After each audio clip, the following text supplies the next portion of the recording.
31st of 2023, they announced the game's full launch for June 1st of 2023.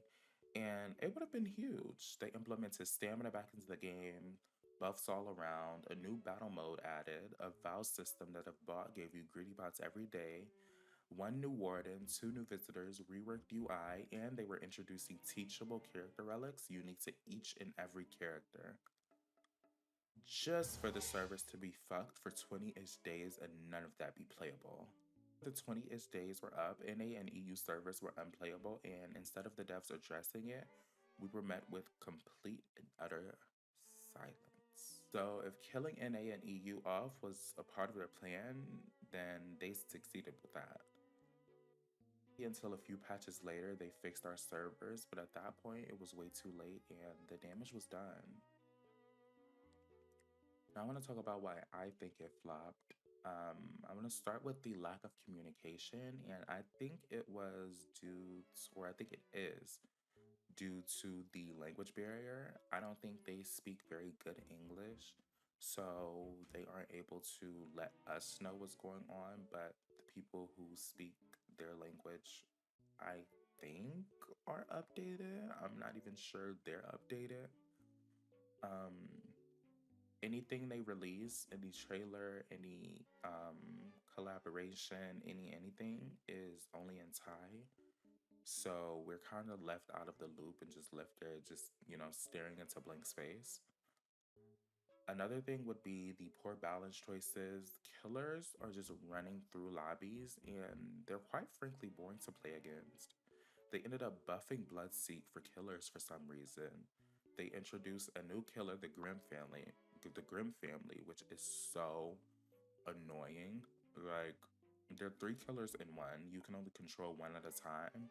But while you're controlling one, the other two do have the ability to hit the survivors and they can block loops, so you have to run through them. What else? Ratri is just annoying as fuck. Think of Ratri as a different nurse. She's TPing all across the map. She's laying dolls. They used to be able to block doorways.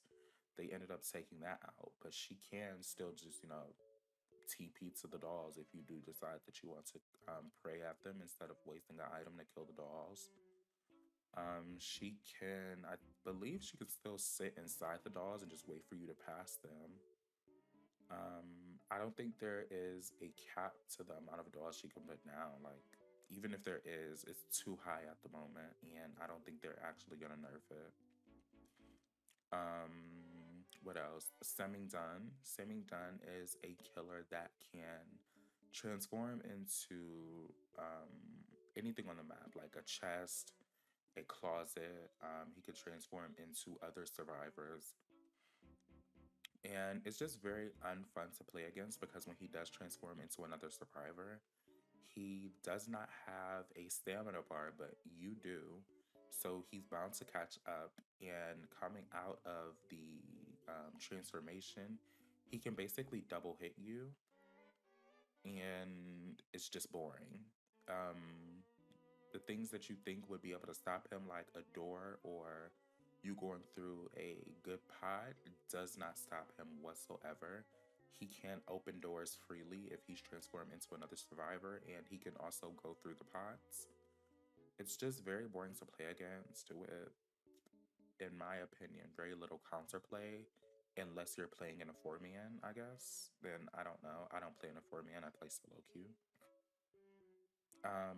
Another thing would be the distance between character reveals and actually releasing them is so disgusting. They ended up teasing a new survivor named, I think, Stefan 2 months ago, and we still don't have him in game. And we still don't have like an estimated time frame of when he's going to be inside the game. Their in-game shop refuses to function like ever. You'll go to the shop, try to click on the skins, and it just will not load for the fucking life of it. Don't understand how that happens. Don't understand how it's been happening since release. Um, there's also a huge problem with killers tunneling and soul camping because you're on 250 ping. If you do decide to play and you're NA or EU, you would have to be defaulted to Asia servers since they did kill off in the NA and EU player base. And due to you having to play on the Asia servers, you're at 240 to 250 ping. And the killers can openly see that. And they do tunnel and they do soul camp religiously.